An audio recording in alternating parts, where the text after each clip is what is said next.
تعال اقول لك ليه كابتن صالح سليم يعتبر واحد من اعظم رؤساء الانديه في مصر ان لم يكن اعظمهم على مر التاريخ. واحد من المواقف الشهيره لكابتن صالح سليم سنه 1994،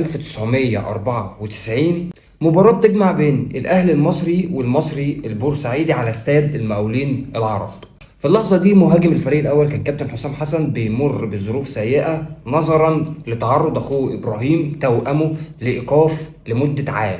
أثناء المباراة تحصل كرة مشتركة بينه وبين اللاعب المصري ناصر التليس عشان يقوم الحكم بطرد كابتن حسام حسن بعد تدخله العنيف مع ناصر التليس، ومن هنا تبدأ مشادة ما بين الحكم وما بين حسام حسن وما بين ناصر التليس، ويتدخل بعض من اللاعبين عشان يحلوا المشكلة. وقت ما حسام حسن كان خارج من المباراة وخارج من الملعب قام خلع التيشيرت بتاع النادي الأهلي ورماه على الأرض، وده فعل أثار غضب كابتن صالح سليم بشدة. بناء عليه